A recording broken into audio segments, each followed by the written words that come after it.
Guys, you will not believe this. We just barely hit 70K.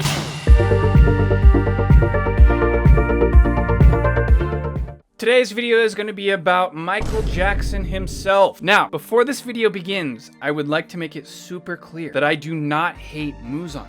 I'm just disappointed. For a main villain, Muzan is incredibly underwhelming. Especially with how this series hyped this man up, I was expecting to have one of the most insane villains ever. Like, we got Muzan for like a total of 5 minutes of screen time before the final arc, and each time he was doing something devilishly cold. Like, for example, he murked the entirety of the lower moons in a single second. He saved us from 5 fodder arcs, because we all know that those lower moon arcs would have been lame. So at least my expectations to finally see Muzan were extremely high, because this guy was so cool with all of the stuff he was doing in such little screen time. But when we finally got to the point where we get to see Muzan, we're let down. This is what I would compare what it was like seeing Muzan in the final arc. One time when I was younger, I was obsessed with the Nintendo DSi. I wanted to get a Nintendo DSi. All of my friends were playing it. They were playing Soul Silver, the best Pokemon game ever. Pokemon Heart Gold and Soul Silver versions.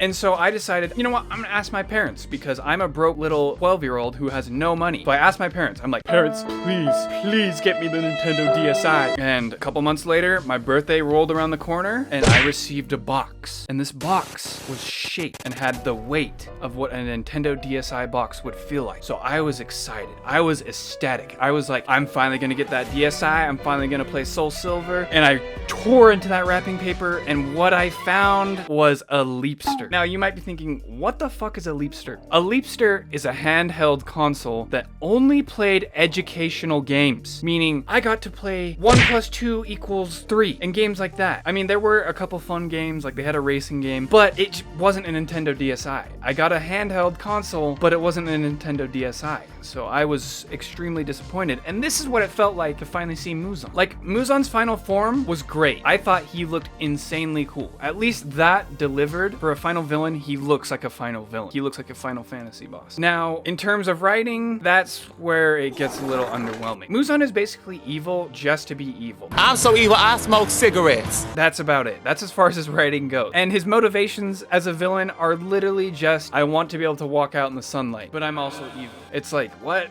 I mean, it's not terrible, and I guess if you look at it in a certain way, you could make it deep, but it's really not. It's not all that. Like, there's so many other main villains that do it so much better. Especially when along the way to Muzan, we have the upper moons. And the upper moons are almost all, except for like Gyoko, are extremely well written. Heavy on Akaza and Kokoshibo though. Those two blow Muzan out of the water in terms of writing by miles. And so it just sucks because along the way we get incredible antagonists, incredible villains, but whenever we finally get to see the big bad, the number one, he doesn't live up to it because we've already seen way better villains along the way. Writing and motivations aside, Muzan himself is just kind of an L. Whenever this man was young, like a child, he grew up rich in Silver Spoon.